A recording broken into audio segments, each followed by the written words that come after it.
अस्सलाम वालेकुम स्टूडेंट। आज मैं आपके लिए जो वीडियो बना रहा हूँ वो सिर्फ़ और सिर्फ बैंक स्टेटमेंट के ऊपर है, ठीक है। क्योंकि बैंक स्टेटमेंट आपको पता है कि कोई भी आपका कंट्री है, आप स्टडी वीज़े पे जा रहे हैं, विजिट वीज़े के लिए जा रहे हैं, यूके है, कनाडा है, यूएस है, यूरोपियन कोई कंट्री है, आपका स्टेटमेंट जो है आपको इसके जो है आप कह लें वास्ता आपका पड़ता ही पड़ता है स्टूडेंट्स का। तो मैं आज जो आपको वीडियो बना रहा हूँ, मैं आपको सिर्फ ये बताने का मकसद है कि मार्केट में किस तरह के स्टेटमेंट मौजूद है। अगर मेरी तरह क्लाइंट है तो आपको क्या मद्देनज़र रखना चाहिए जब भी आप किसी भी स्टेटमेंट को रखवाते हैं।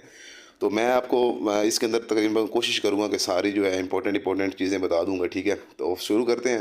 फ़र्स्ट ऑफ़ ऑल मैं आपको बताता हूँ यूके की स्टेटमेंट क्या होती है। फ़र्ज़ करें आपने जाना है यूके, आपका जो है सिर्फ़ और सिर्फ आप स्टेटमेंट आपकी रहती है, आपने अप्लाई किया, ऑफ़र लेटर आया, आपने सब कुछ कर दिया है, जो है फ़ीस भी आपने दे दी, अब आपने स्टेटमेंट रखवानी है। तो मार्केट में आपको पता है यूके के लिए जो स्टेटमेंट की रिक्वायरमेंट है ना, वो 1 मंथ मैच्योर है, ठीक है, 28 डेज़ की। इसके बाद जो है आप वीज़ा फ़ाइल करते हैं, प्रायोरिटी पे आपको जो है अपॉइंटमेंट लेनी पड़ती है।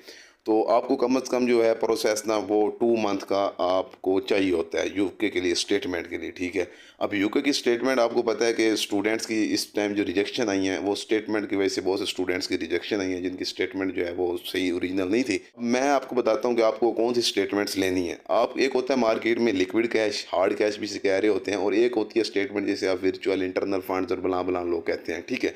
लिक्विड कैश जो होता है ना, सिंपल इसके अंदर ये होता है कि आपको अमाउंट चाहिए होती है। अगर आपको 70 लाख चाहिए, अगर आप हाफ फ़ी पे करते हैं तो आपको जो है 70 लाख 80 लाख तक चाहिए होती है। अगर आप थोड़ी ज़्यादा उनका फ़ी पे कर देते हैं यूनिवर्सिटीज़ को, तो आपको फिर जो है 55 लाख के राउंड अबाउट मार्केट से जब आप स्टेटमेंट रखवाते हैं तो आप, ये आपको नहीं पता होता कि ये अब हमारी स्टेटमेंट ओरिजिनल होगी नहीं होगी।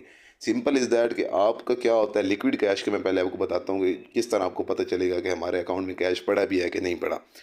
बात यह है कि जिस बंदे ने आपको कैश देना है ना, सबसे पहले तो उसने जो है आपको अपनी लोकेशन बतानी है कि सर मैं अगर गुजरात से हूँ, लाहौर से हूँ, गुजरांवाला से हूँ, तो आप वहाँ पे हैं, वहाँ पे फ़लाँ ब्रांच है, ठीक है, मखसूस ब्रांच होगी, वहाँ पे आप जाके अपना अकाउंट ओपन करवाते हैं।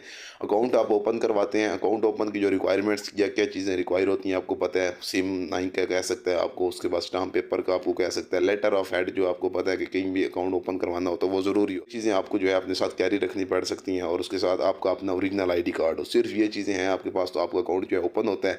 और अकाउंट ओपन होता है तो आपका जो है 3 to 4 डेज़ लग जाते हैं, चेक बुक आते हैं, ठीक है, उसे आप साइन करते हैं और चेक बुक जो है आप वहीं पे वापस कर देते हैं बैंक मैनेजर को, ठीक है। तो आपके अकाउंट में उसके बाद जो फंड्स आपकी जो पार्टी के साथ हुए होते हैं वो आपको उसने ट्रांसफ़र करना होता है। आपने को फ़र्ज़ करें 70 लाख उसने आपको ट्रांसफ़र किया, मार्केट में जो इस टाइम चल रहा है 8.5% चल रहा है, 9 भी चल रहा है, 8 भी चल रहा है, तो इस तरह यहाँ पे 2 मंथ का जो रेट है वो चल रहा है, ठीक है। तो उसके बाद आपने, ये अब आपकी गिटमेट होती है कि आप किन्ने अथेंटिक बंदे के पास गए खड़े हैं, क्योंकि आपको पता है कि ये आपका जो है फाइनल स्टेज, ये फाइनल मरला होता है आपका। तो आपके कितने अथेंटिक बंदे हैं, किस तरह की आपकी डीलिंग है, ये इट्स डिपेंड ऑन यू।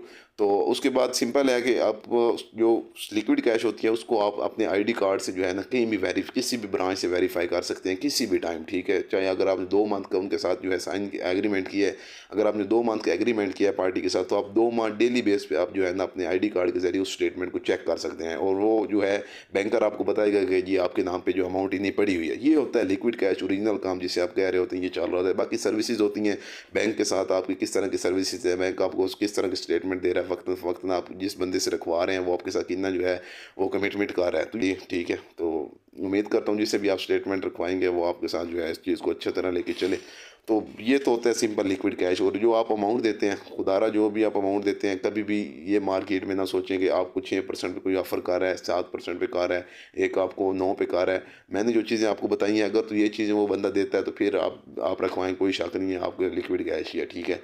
तो अगर वो बंदा आपको लारे लगाता है कि जी 7 पे दे दूंगा, और एट द एंड आपको पता चलता है कि उसके पास तो इतना कैश भी नहीं है, तो आप लोग जो है एट द एंड खड़े होते हैं कि आप कहाँ पे जाएं, ठीक है। तो इस तरह की चीज़ें आपने पहले जो है अपने जहन में रख के चलनी है। बाकी मार्केट में जब स्टूडेंट्स आते हैं तो तरह तरह के उनके सवाल मिलते हैं कि सर हमारा एक वहाँ कैश पड़ा है, उसके बाद उठ गया, 2 दिन रहा, 3 दिन रहा, उसके बाद कैश जो है हमारे अकाउंट में नहीं था।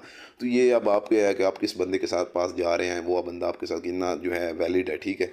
तो ये तो 2 माह तक वो कैश आपके अकाउंट में है, ठीक है। 2 माह तक आप, अगर आपको इनकेस 2 माह के अंदर वीज़ा नहीं आता, 15 दिन, क्योंकि अभी जो इंटेक चली है उसमें यूके ने क्या किया, 2 माह से स्टूडेंट्स को जलील किया, तंग किया है, तो 15 दिन उनके ऊपर भी गए हैं, ठीक है।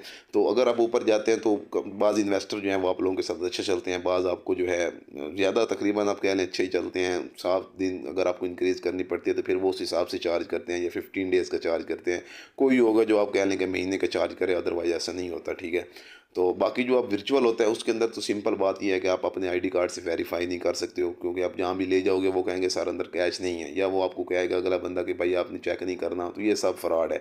जिस बंदे ने आपके साथ ओरिजिनल चलना है ना, देखें उसने आपको बताना है कि भाईजान जाके चेक करें, कोई मसला नहीं है, स्टेटमेंट जब चाहिए होगी आपको मिल जाएगी, ठीक है, वीज़ा इंशाल्लाह आएगा। और जो आपने पेमेंट देनी होती है ये अब आपकी जो है डीलिंग होती है, आप किस तरह उस बंदे को कितना है जानते हैं पर्सनली, ठीक है। बाकी मार्केट में जो चार्ज होती है पेमेंट वो आप फ्रंट होती है, जैसे ही आपके अकाउंट में फंड्स ट्रांसफ़र होता है उस टाइम आप जो है अगले बंदे को पूरी पेमेंट करते हैं, ठीक है। किसी किस्म की फिर आप वो कमी बेशी नहीं कर सकते, ठीक है, क्योंकि ज़ाहिर बात है अगले बंदे ने आपको 70 लाख देना है तो आपको जो जवाबन 5 6 7 लाख जो भी है तो आपने वो उसको उसी टाइम देना होता है। ऑस्ट्रेलिया का ऑस्ट्रेलिया के लिए 3 to 4 मंथ चाहिए होती है, लेकिन उसके लिए भी आपको पता है कि स्टेटमेंट तो यही है, इसके लिए लोग लिक्विड कैश के ज़्यादा हार्ड कैश चाहिए होता है, तो ये उनके लिए भी चलती है। तो बाकी मेरे ख्याल से वीडियो मैं अगली में पार्ट में बताऊंगा कि आपको जो है कनाडा के विजिट वीज़ा की मैं वो स्टेटमेंट अब आपको बताऊंगा किस तरह आपका ओल्ड अकाउंट जो होता है वो क्यों ओल्ड अकाउंट की रिक्वायरमेंट्स पे किस तरह लोग मार्केट में उसको हैंडल कर रहे हैं। और जर्मनी का जो ब्लॉक अकाउंट है उसमें आपको पता है कि वो एक आप जो है एक मिकदार के हिसाब से आप उस अमाउंट को वापस निकाल सकते हैं और कितना रखवाते हैं और कब तक वो अमाउंट आप वापस सारी उठाते हैं, उस पर वीडियो बनाऊँगा। ऑस्ट्रेलिया के ऊपर बताऊँगा और इंशाल्लाह मेरी कोशिश यही होगी कि आपको जो है आप डेली बेस पे या वीकली में 2 3 बार वीडियो ऐसी बनाई जाए जो आपके लिए फ़ायदेमंद साबित हो। अगर आप में से किसी को देखने वाले की स्टेटमेंट जो है का प्रॉब्लम है या कोई भी आपको किसी भी सिटी में चाहिए तो आप लोग जो है कमेंट कर सकते हैं। मैं इंशाल्लाह कोशिश करूँगा कि आपके साथ टच में रहूँ और आपको बताऊँ जितना गाइड इस मामले में मैं आपके साथ हद तक कर सकता हूँ। तो बेस्ट ऑफ लक, मिलते हैं फिर आपको इंशाल्लाह अगली एक वीडियो में।